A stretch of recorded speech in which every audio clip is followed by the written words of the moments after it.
जय हिंद बच्चों, कैसे हैं आप सब। आशा करती हूँ आप सभी अच्छे से होंगे। तो आज हम क्लास 6 के विज्ञान को पढ़ेंगे। तो क्लास 6 के विज्ञान की पाठ्य पुस्तक में पाठ 1 में है भोजन, फूड। तो इससे पहले भी हम इसका एक भाग पढ़ चुके थे और उसमें हमने जाना था कि भोजन किस प्रकार से प्राप्त होता है। शाकाहारी, मांसाहारी, सर्वाहारी के बारे में भी हम जान चुके थे। इसके साथ साथ हमने ये भी पढ़ा था कि भोजन के जो मुख्य पोषक तत्व हैं वे क्या हैं और उनके परीक्षणों के बारे में भी हम जान चुके थे कि उसका परीक्षण हम किस प्रकार से करेंगे। और हमने ये भी जाना था कि जो भोजन के अलग अलग पोषक तत्व हैं उनको किन खाद्य पदार्थों से प्राप्त किया जा सकता है और उनके क्या क्या कार्य हैं और उनके अभाव से कौन कौन से रोग हो सकते हैं। तो इसके बारे में भी हम विस्तार से चर्चा कर चुके थे। और साथ ही हमने संतुलित आहार क्या होता है इसके विषय में थोड़ी सी चर्चा की थी। तो आज इस पाठ को आगे बढ़ाते हुए हम पढ़ेंगे संतुलित आहार। संतुलित आहार क्या होता है? तो हमारे शरीर की वृद्धि और अच्छे स्वास्थ्य को बनाए रखने के लिए हमारे आहार में सभी जो पोषक तत्व हैं वे उचित मात्रा में होने चाहिए और साथ ही इसमें पर्याप्त मात्रा में रुक्षांश और जल भी होना चाहिए। तो इस प्रकार के आहार को संतुलित आहार या बैलेंस डाइट कहते हैं। तो आहार की जो आवश्यकता है सभी उम्र में अलग अलग होती है। तो उम्र के अनुसार जो आहार की आवश्यकता है वो भी बदलती रहती है। तो मुख्य बात क्या है कि हमें अपने भोजन में संतुलित आहार लेना चाहिए, अर्थात सभी पोषक तत्व उसमें शामिल होने चाहिए। तो जो नवजात शिशु होते हैं एवं जो वयस्क व्यक्ति होते हैं कि भोजन में अंतर होता है। तो अंतर सभी आयु वर्ग में अलग अलग भोजन की आवश्यकता होती है। जो पोषक तत्व की मात्रा होती है उसमें कम अधिक हो सकता है। तो क्या शारीरिक कार्यों के आधार पर भी संतुलित आहार निर्भर करता है? तो जैसे नवजात जो शिशु है या फिर जो वयस्क व्यक्ति हैं उनके भोजन में अंतर होता है। तो इसी प्रकार से जो शारीरिक श्रम करने वाले व्यक्ति हैं या फिर जो कम श्रम करते हैं तो उनके जो संतुलित भोजन है उसमें भी आपको अंतर देखने को मिलेगा। तो क्या एक मजदूर के लिए जो आवश्यक आहार है एक ऐसे व्यक्ति से भिन्न होना चाहिए जो कार्यालय में बैठकर ही कार्य करते हैं? तो सबका कार्य अलग अलग होता है। कुछ व्यक्तियों को बहुत परिश्रम वाला कार्य करना पड़ता है और कुछ व्यक्तियों को बैठकर कार्य करना पड़ता है। तो इसमें भी क्या होता है, उनके भोजन में भी अंतर होता है। तो आइए अब एक भोजन पिरामिड के बारे में चर्चा करते हैं। तो बताइए कि आप क्या क्या खाते हैं। तो आप कहेंगे हम रोटी खाते हैं, चावल खाते हैं, सब्जियां खाते हैं, मांस, मछली, अंडा, दूध पीते हैं, पनीर खाते हैं या फिर मक्खन, घी खाते हैं। तो ये सब आपका जवाब हो सकता है। तो ये हमारे जो खाद्य पिरामिड है, भोजन पिरामिड है, वो किस तरह से इसमें सम्मिलित होता है या फिर उसका जो मात्रा होता है किस तरह से हमें रखना चाहिए, तो उसके बारे में अभी हम चर्चा करेंगे। तो आहारों का जो है इस रूप में वर्गीकरण किया जा सकता है। तो ये बन गया आपका भोजन पिरामिड। तो इस तरह का पिरामिड जो है, इस तरह का हमारा भोजन भी होता है और इस तरह का होना भी चाहिए। जो भोजन पिरामिड है उसके सबसे नीचे में देखिए क्या दिया गया है, चावल है, रोटियां हैं। तो हम अपने भोजन में सबसे अधिक मात्रा में चावल और रोटियों को ग्रहण करते हैं। तो ये खाद्य पिरामिड में सबसे चौड़े से दिखाया गया, मतलब सबसे अधिक इसी का प्रयोग होता है। उसके बाद सब्जी और फल का, और उसके बाद क्या होता है, मछली, अंडा, दूध, दही। मतलब जो मांसाहारी है वो मछली, अंडा, मांस ये सब खाते हैं और जो मांस मछली नहीं खाते हैं वे दूध, दही, पनीर ये सारी चीजें खाते हैं। और सबसे ऊपर में क्या है, तेल, घी, मक्खन का स्थान है। तो इस तरह से हमारा जो खाद्य पिरामिड होता है, भोजन पिरामिड होता है, ये बना हुआ होता है। और हमारे दैनिक जीवन में भी हम शायद इसी तरह से भोजन भी ग्रहण करते हैं। तो हमारे भोजन में सबसे अधिक क्या होता है? रोटियां या चावल होते हैं, उसके बाद सब्जियां होते हैं, फिर फल होते हैं, फिर मछली होते हैं या फिर दूध दही होते हैं, और सबसे कम होना चाहिए घी। तो ये जो भोजन पिरामिड है इसी को हमें पालन करना चाहिए। अब हम देखेंगे कि हमारा जो भोजन है वो किस प्रकार का होना चाहिए। तो हमारे भोजन में अलग अलग रंग होने चाहिए, रंग बिरंगे भोजन। तो हमारा जो भोजन होना चाहिए वो रंग बिरंगा होना चाहिए। तो आप बताइए, तो हमारा जो तिरंगा झंडा है उसमें कितने रंग हैं? 3 रंग हैं। तो अब ये तीनों रंगों से मिलते जुलते रंगों के खाद्य सामग्रियों की सूची बनाएंगे यहाँ पर। तो चलिए सूची को तैयार करते हैं। तो देखिए, केसरिया जो रंग है या फिर लाल रंग के जो खाद्य सामग्री है उसको ऊपर लिखा गया है।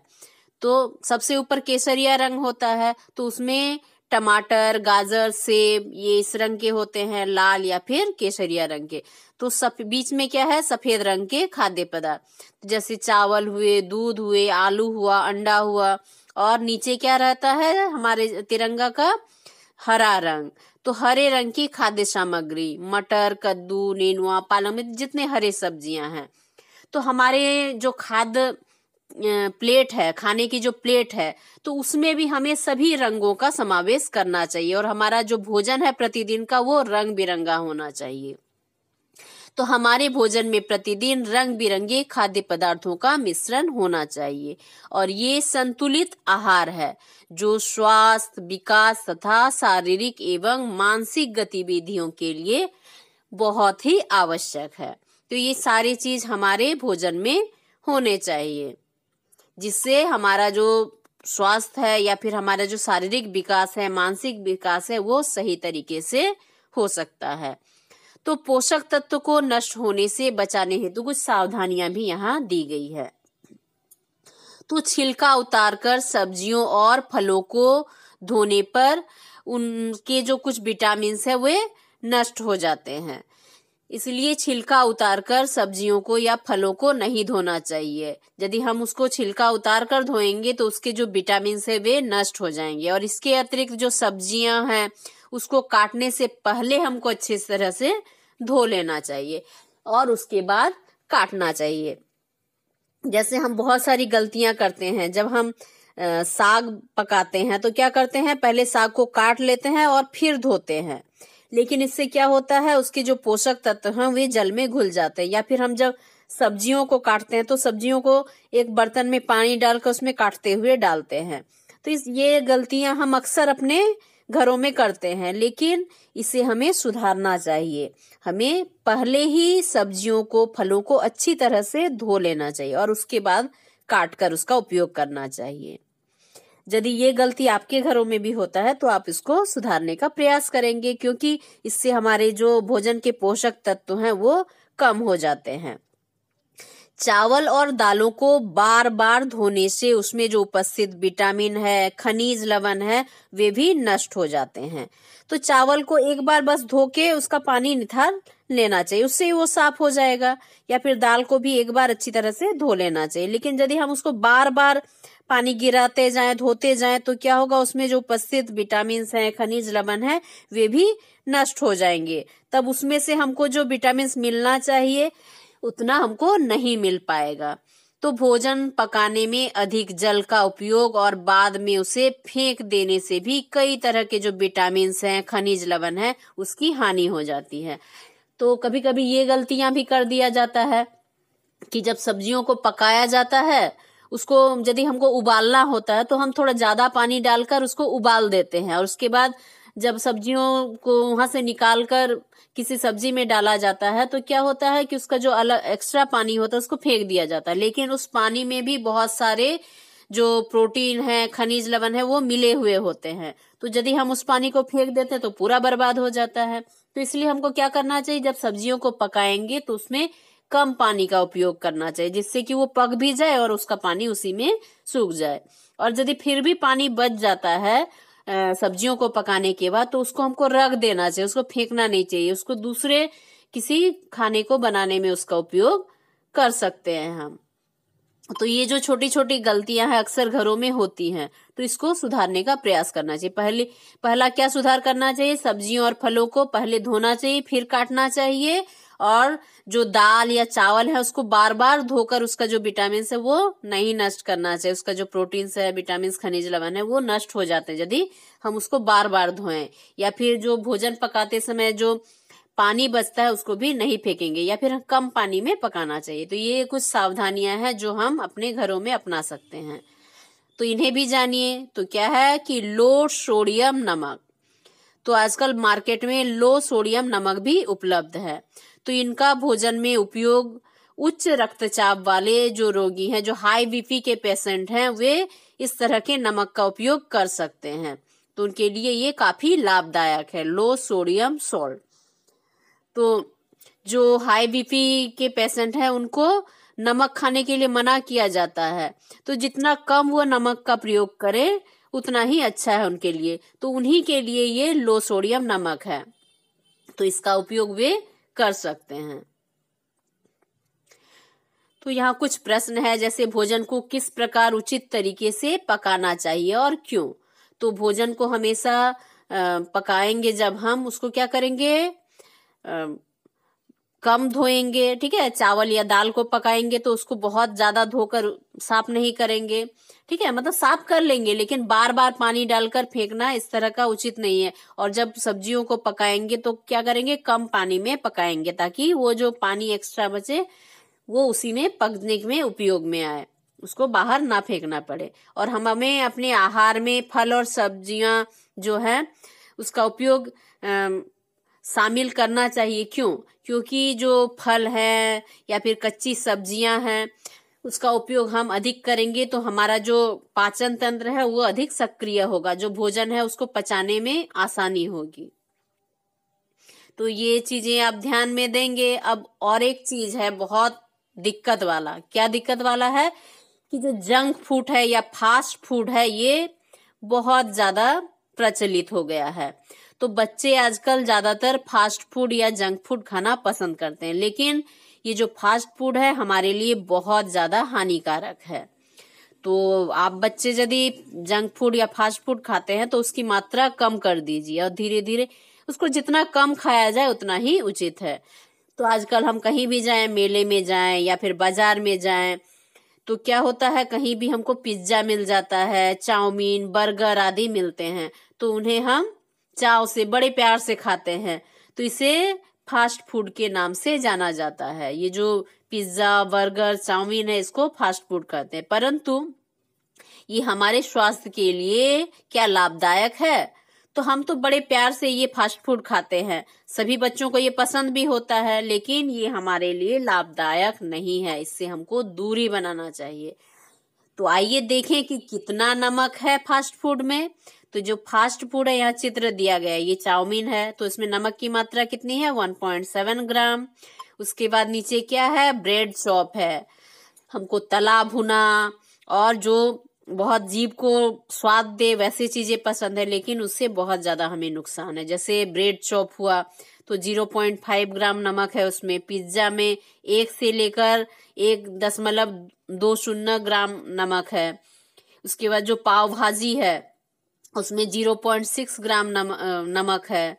बर्गर में 1 ग्राम नमक है। तो अधिक नमक के सेवन से भी उच्च रक्तचाप, हाइपरटेंशन की बीमारी हो सकती है और ये बीमारी बहुत ज्यादा बढ़ने लगी है। तो हमारा जो खाने का आदत है, फूड हैबिट है, उसके कारण भी हम बीमारियों के चंगुल में फंस जाते हैं।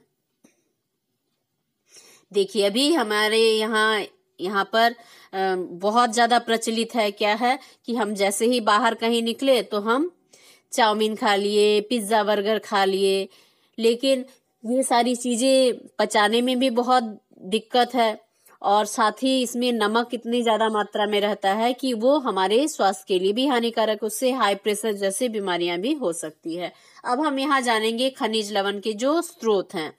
तो यहाँ देखते हैं आयोडीन के स्रोत मछली में है, केकड़ा, आयोडाइज जो नमक है जो हम अपने घरों में खाना पकाने के लिए उपयोग करते हैं वो नमक, अदरक, समुद्री उत्पाद, ये आयोडीन के स्रोत हैं। अब फास्फोरस के कौन से स्रोत हैं? केला, दूध, मिर्चा, फ्रेंच बीन्स, बादाम। तो ये सारे चीजें आप अपने भोजन में शामिल कीजिए, क्योंकि ये सारे जो पोषक तत्व हैं हमें हमारे शरीर को बहुत आवश्यक है। जैसे आयोडीन हुआ, फास्फोरस हुआ, लो हुआ, कैल्शियम हुआ, तो ये सारे हमारे भोजन में होने चाहिए। तो लो के क्या स्रोत हैं? पालक, सेब, मड़ुआ, साबुत जो अनाज है, यकृत है। और कैल्शियम के स्रोत दूध हुआ, अंडा, मूली, सलगम, केला। तो इनके चित्र भी नीचे दिए गए हैं कि जो आयोडीन के स्रोत हैं, फास्फोरस के स्रोत हैं। तो फास्फोरस केले में, दूध में, मिर्चा, फ्रेंच बीन्स, बादाम में मिलते हैं। यहाँ चित्र में दिया गया, देखिए यहाँ पे क्या है? आयोडीन के स्रोत मछली, केकड़ा, आयोडाइज जो नमक है, अदरक है, समुद्री उत्पाद यहाँ चित्र में दिखाया गया है मछलियों को। इसी तरह से फास्फोरस के स्रोत हैं, दूध है, केला है, ठीक है। तो इस तरह से मिर्च है। अब यहाँ नीचे दिखाया गया है, देखिए सी चित्र में यहाँ पे लो के स्रोत को दिखाया गया है। पालक है, सेब है, जो यकृत है। और यहाँ पर देखिए डी में कैल्शियम के स्रोत को दिखाया गया, अंडा, दूध, ये कैल्शियम के स्रोत हैं। तो ये सारी चीजें आप अपने भोजन में शामिल कीजिए। तो अब बताइए कि आजकल बाजार की मांग को पूरा करने के लिए केला, आम आदि जो फल हैं उसको कार्बाइड जो रासायनिक पदार्थ है उससे पकाया जाता है ताकि वो जल्दी से पक जाए। कच्चे फलों को तोड़ लिया जाता है और उसमें कार्बाइड डाल दिया जाता है जिससे वे जल्दी पक जाता है, लेकिन ये कृत्रिम रूप से पकते हैं। तो क्या इस तरह के पके फल स्वास्थ्य को नुकसान पहुंचा सकते हैं? तो नुकसान पहुंचा सकते हैं, क्योंकि अब हम जो केला या फिर फल खा रहे हैं वो क्या हो रहा है?